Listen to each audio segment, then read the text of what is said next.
This chapter-by-chapter summary is based on the book The Psychology of Money, Timeless Lessons on Wealth, Greed, and Happiness. Introduction. The greatest show on earth. I spent my college years working as a valet at a nice hotel in Los Angeles. One frequent guest was a technology executive. He was a genius, having designed and patented a key component in Wi-Fi routers in his 20s. He had started and sold several companies. He was wildly successful. He also had a relationship with money I'd describe as a mix of insecurity and childish stupidity. He carried a stack of $100 bills several inches thick. He showed it to everyone who wanted to see it, and many who didn't. He bragged openly and loudly about his wealth, often while drunk and always apropos of nothing. One day he handed one of my colleagues several $1,000s of cash and said, "Go to the jewelry store down the street and get me a few $1,000 gold coins." An hour later, gold coins in hand, the tech executive and his buddies gathered around by a dock overlooking the Pacific Ocean.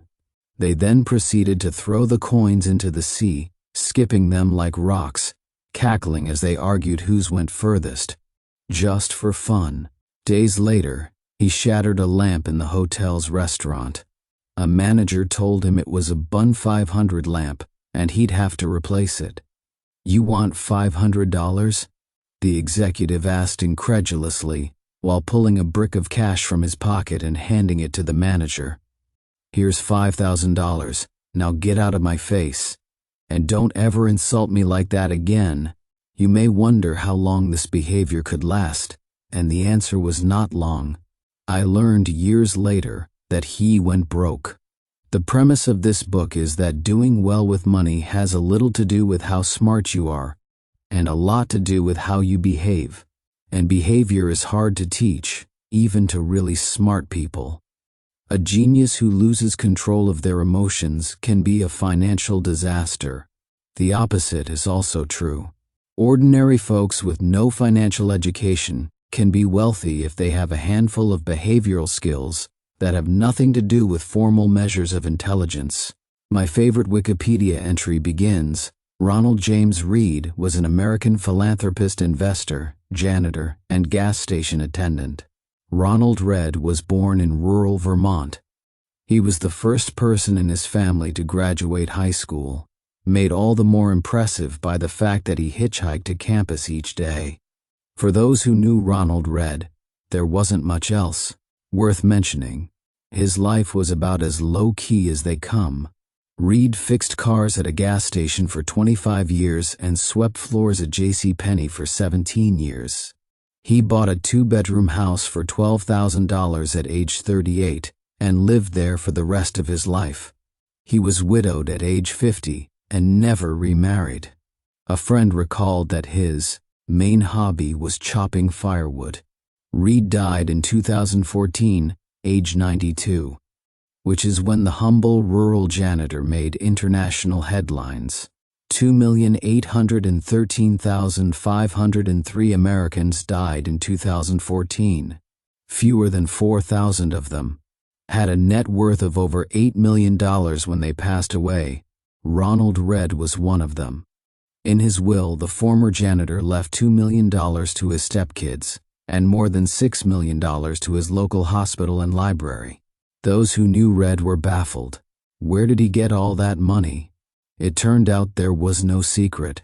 There was no lottery win and no inheritance. Reed saved what little he could and invested it in blue-chip stocks.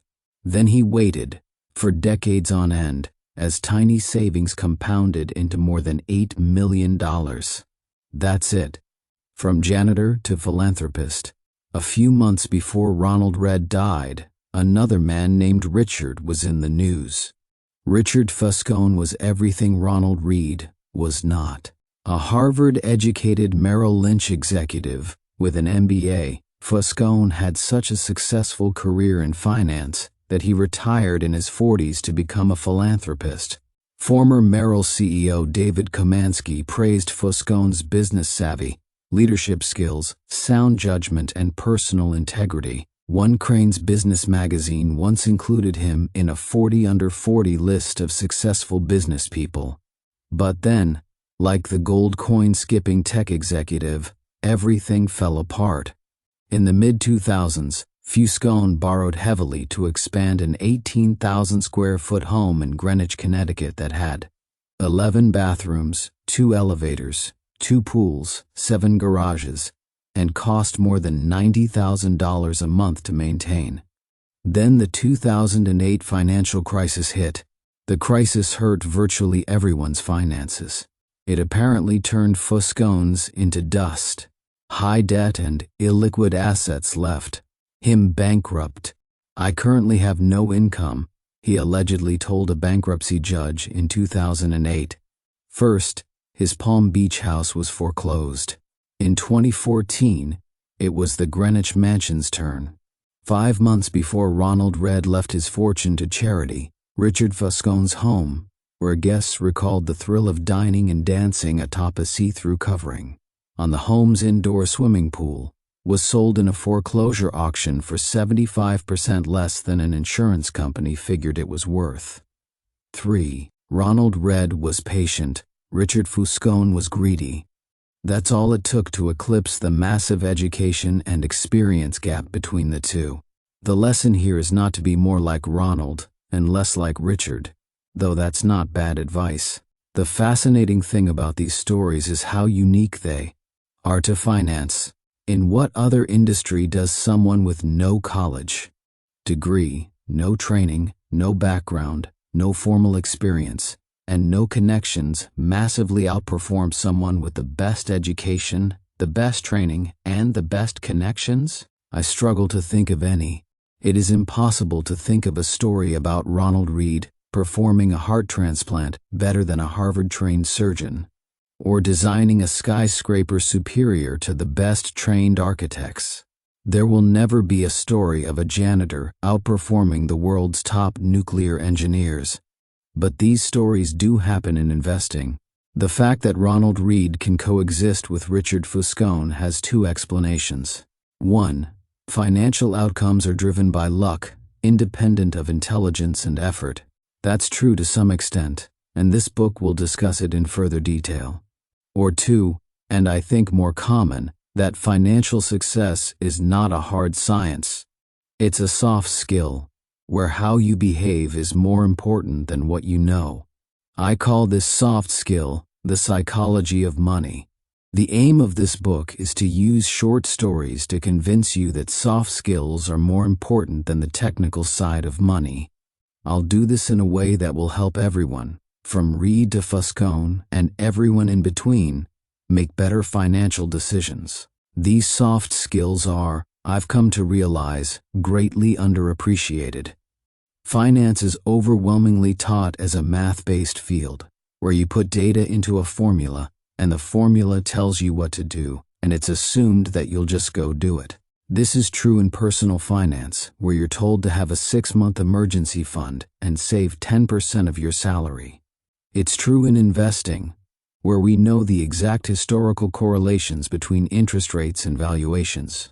And it's true in corporate finance, where CFOs can measure the precise cost of capital. It's not that any of these things are bad or wrong.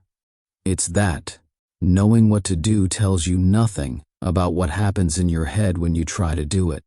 2 topics impact everyone, whether you are interested in them or not: health and money.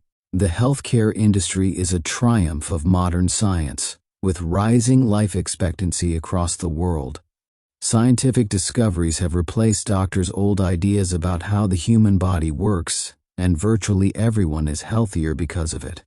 The money industry, investing, personal finance, business, planning, is another story. Finance has scooped up the smartest minds coming from top universities over the last 2 decades. Financial engineering was the most popular major in Princeton's School of Engineering a decade ago. Is there any evidence it has made us better investors? I have seen none. Through collective trial and error, over the years we learned how to become better farmers, skilled plumbers, and advanced chemists.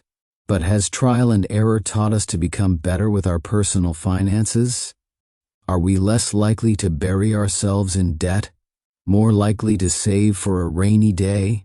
Prepare for retirement? Have realistic views about what money does and doesn't do to our happiness? I've seen no compelling evidence. Most of the reason why, I believe, is that we think about and are taught about money in ways that are too much like physics, with rules and laws, and not enough like psychology, with emotions and nuance. And that, to me, is as fascinating as it is important. Money is everywhere. It affects all of us and confuses most of us. Everyone thinks about it a little differently. It offers lessons on things that apply to many areas of life, like risk, confidence, and happiness. Few topics offer a more powerful magnifying glass that helps explain why people behave the way they do than money. It is one of the greatest shows on earth. My own appreciation for the psychology of money is shaped by more than a decade of writing on the topic. I began writing about finance in early 2008. It was the dawn of a financial crisis and the worst recession in 80 years. To write about what was happening, I wanted to figure out what was happening. But the first thing I learned after the financial crisis was that no one could accurately explain what happened or why it happened, let alone what should be done about it.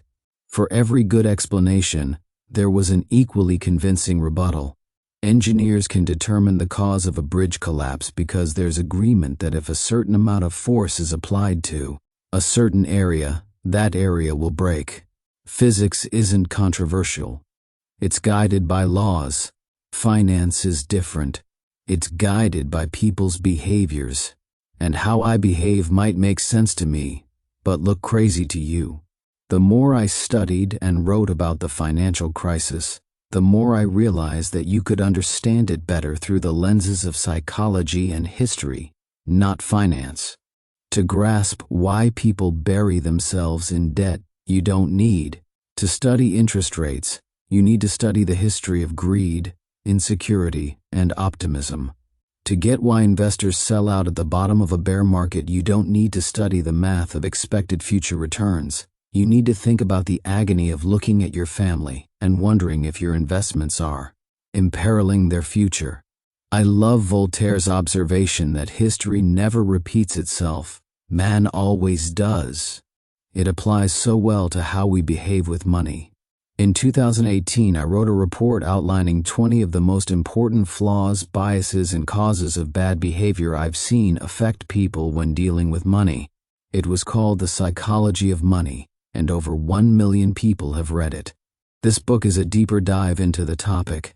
Some short passages from the report appear unaltered in this book.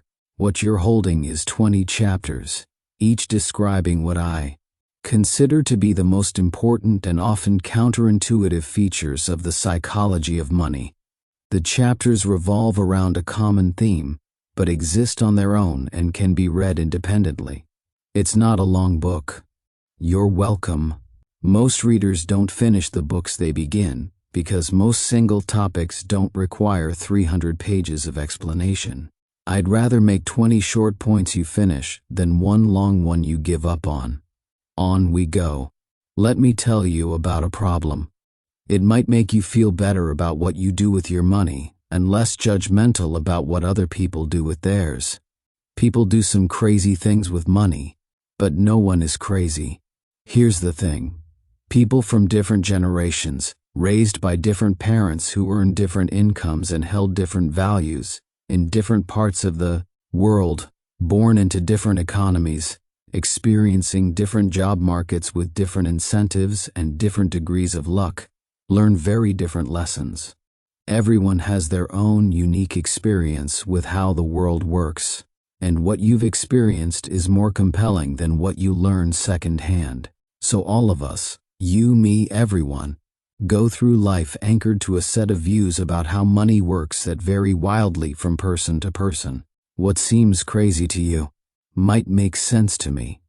The person who grew up in poverty thinks about risk and reward in ways the child of a wealthy banker cannot fathom if he tried. The person who grew up when inflation was high experienced something the person who grew up with stable prices never had to. The stockbroker who lost everything during the Great Depression experienced something the tech worker basking in the glory of the late 1990s can't imagine. The Australian who hasn't seen a recession in 30 years has experienced something no American ever has. On and on. The list of experiences is endless. You know stuff about money that I don't, and vice versa. You go through life with different beliefs, goals, and forecasts than I do.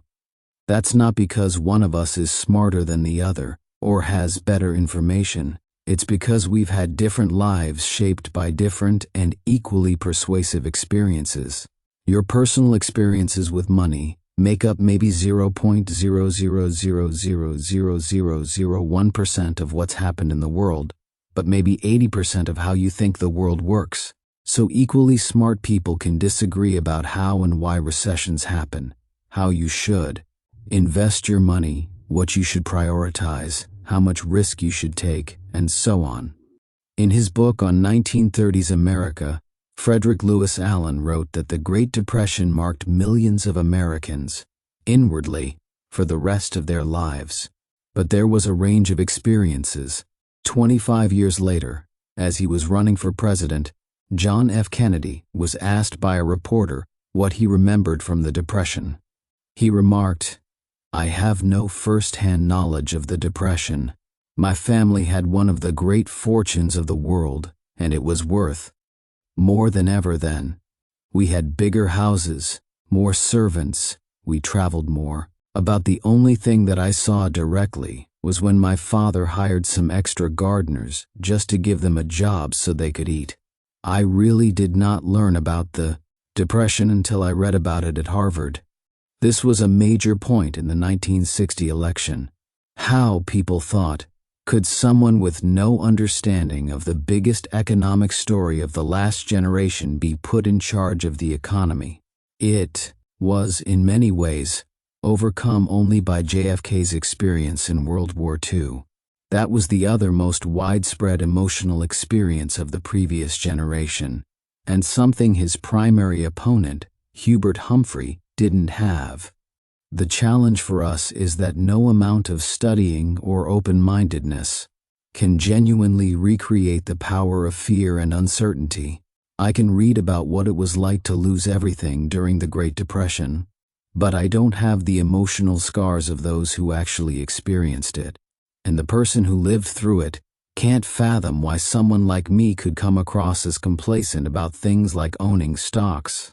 We see the world through a different lens. Spreadsheets can model the historic frequency of big stock market declines, but they can't model the feeling of coming home, looking at your kids, and wondering if you've made a mistake that will impact their lives. Studying history makes you feel like you understand something, but until you've lived through it and personally felt its consequences, you may not understand it enough to change your behavior. We all think we know how the world works, but we've all only experienced a tiny sliver of it. As investor Michael Batnick says, some lessons have to be experienced before they can be understood.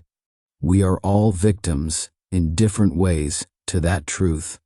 In 2006, economists Ulrich Malmendier and Stefan Nagel from the National Bureau of Economic Research dug through 50 years of the Survey of Consumer Finances, a detailed look at what Americans do with their money. In theory, people should make investment decisions based on their goals and the characteristics of the investment options available to them at the time. But that's not what people do. The economists found that people's lifetime investment decisions are heavily anchored to the experiences those investors had in their own generation, especially experiences early in their adult life. If you grew up when inflation was high, you invested less of your money in bonds later in life, compared to those who grew up when inflation was low. If you happened to grow up when the stock market was strong, you invested more of your money in stocks later in life compared to those who grew up when stocks were weak. The Economist wrote, "Our findings suggest that individual investors' willingness to bear risk depends on personal history, not intelligence or education or sophistication, just the dumb luck of when and where you were born." The Financial Times interviewed Bill Gross, the famed bond manager, in 2019. Gross admits that he would probably not be where he is today if he had been born a decade earlier or later, the piece said. Gross's career coincided almost perfectly with a generational collapse in interest rates that gave bond prices a tailwind. That kind of thing doesn't just affect the opportunities you come across, it affects what you think about those opportunities when they're presented to you. To Gross, bonds were wealth-generating machines. To his father's generation, who grew up with and endured higher inflation, they might be seen as wealth incinerators. The differences in how people have experienced money are not small, even among those you might think are pretty similar. Take stocks. If you were born in 1970, the S&P 500 increased almost tenfold, adjusted for inflation, during your teens and 20s. That's an amazing return. If you were born in 1950, the market went literally nowhere in your teens and 20s adjusted for inflation. Two groups of people, separated by chance of their birth year, go through life with a completely different view on how the stock market works.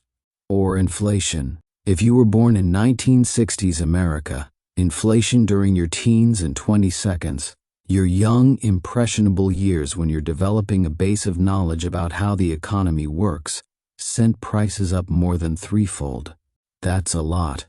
You remember gas lines and getting paychecks that stretched noticeably less far than the ones before them. But if you were born in 1990, inflation has been so low for your whole life that it's probably never crossed your mind. America's nationwide unemployment in November 2009 was around 10%. But the unemployment rate for African American males aged 16 to 19 without a high school diploma was 49%. For Caucasian females over age 45 with a college degree, it was 4%. Local stock markets in Germany and Japan were wiped out. During World War II, entire regions were bombed out. At the end of the war, German farms only produced enough food to provide the country's citizens with 1,000 calories a day. Compare that to the US, where the stock market more than doubled from 1941 through the end of 1945, and the economy was the strongest it had been in almost 2 decades. No one should expect members of these groups to go through the rest of their lives thinking the same thing about inflation, or the stock market, or unemployment, or money in general. No one should expect them to respond to financial information the same way. No one should assume they are influenced by the same incentives. No one should expect them to trust the same sources of advice. No one should expect them to agree on what matters, what's worth it, what's likely to happen next, and what the best path forward is. Their view of money was formed in different worlds. And when that's the case, a view about money that one group of people thinks is outrageous can make perfect sense to another. A few years ago, the New York Times did a story on the working conditions of Foxconn, the massive Taiwanese electronics manufacturer. The conditions are often atrocious. Readers were rightly upset. But a fascinating response to the story came from the nephew of a Chinese worker, who wrote in the comment section, "My aunt worked several years in what Americans call sweatshops. It was hard work, long hours, small wage, poor working conditions. Do you know what my aunt did before she worked in one of these factories? She was a prostitute." The idea of working in a sweatshop compared to that old lifestyle is an improvement, in my opinion. I know that my aunt would rather be exploited by an evil capitalist boss for a couple of dollars than have her body be exploited by several men for pennies. That is why I am upset by many Americans thinking, we do not have the same opportunities as the West. Our governmental infrastructure is different. The country is different. Yes, Factories, hard labor. Could it be better? Yes, but only when you compare such to American jobs. I don't know what to make of this. Part of me wants to argue, fiercely. Part of me wants to understand. But mostly it's an example of how different experiences can lead to vastly different views within topics that one side intuitively thinks should be black and white. Every decision people make with money is justified by taking the information they have at the moment and plugging it into their unique mental model of how the world works. Those people can be misinformed. They can have incomplete information. They can be bad at math. They can be persuaded by rotten marketing. They can have no idea what they're doing. They can misjudge the consequences of their actions. Oh, can they ever? But every financial decision a person makes sense to them in that moment and checks the boxes they need to check. They tell themselves a story about what they're doing and why they're doing it, and that story has been shaped by their own unique experiences. Take a simple example: lottery tickets. Americans spend more on them than movies, video games, music, sporting events, and books combined. And who buys them? Mostly poor people. The lowest income households in the U.S. on average spend $412 a year on lotto tickets, 4 times the amount of those in the highest income groups. 40% of Americans cannot come up with $400 in an emergency, which is to say, those buying $400 in lottery tickets are by and large the same people who say they couldn't come up with $400 in an emergency. They are blowing their safety nets on something with a 1 in millions chance of hitting it big. That seems crazy to me. It probably seems crazy to you too. But I'm not in the lowest income group. You're likely not either. So it's hard for many of us to intuitively grasp the subconscious reasoning of low-income lottery ticket buyers. But strain a little, and you can imagine it going something like this. We live paycheck to paycheck, and saving seems out of reach. Our prospects for much higher wages seem out of reach. We can't afford nice vacations, new cars, health insurance, or homes in safe neighborhoods. We can't put our kids through college without crippling debt. Much of the stuff you people who read finance books either have now or have a good chance of getting, we don't. Buying a lottery ticket is the only time in our lives we can hold a tangible dream of getting the good stuff that you already have and take for granted. We are paying for a dream, and you may not understand that because you are already living a dream. That's why we buy more tickets than you do. You don't have to agree with this reasoning. Buying lotto tickets when you're broke is still a bad idea. But I can kind of understand why lotto ticket sales persist. And that idea, what you're doing seems crazy, but I kind of understand why you're doing it, uncovers the root of many of our financial decisions. Few people make financial decisions purely with a spreadsheet. They make them at the dinner table or in a company meeting, places where personal history, your own unique view of the world, ego, pride, marketing, and odd incentives are scrambled together into a narrative that works for you. Another important point that helps explain why money decisions are so difficult and why there is so much misbehavior is to recognize how new this topic is. Money has been around a long time.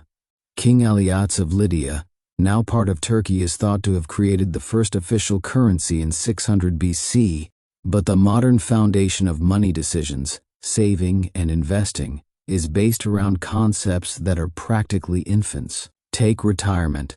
At the end of 2018, there was $27 trillion in U.S. retirement accounts, making it the main driver of the common investor's saving and investing decisions. But the entire concept of being entitled to retirement is, at most, 2 generations old. Before World War II, most Americans worked until they died. That was the expectation and the reality. The labor force participation rate of men age 65 and over was above 50% until the 1940s. Social Security aimed to change this, but its initial benefits were nothing close to a proper pension. When Ida Mae Fuller cashed the first Social Security check in 1940, it was for $22.54, or $416 adjusted for inflation. It was not until the 1980s that the average Social Security check for retirees exceeded $1,000 a month adjusted for inflation. More than a quarter of Americans over age 65 were classified by the Census Bureau as living in poverty until the late 1960s.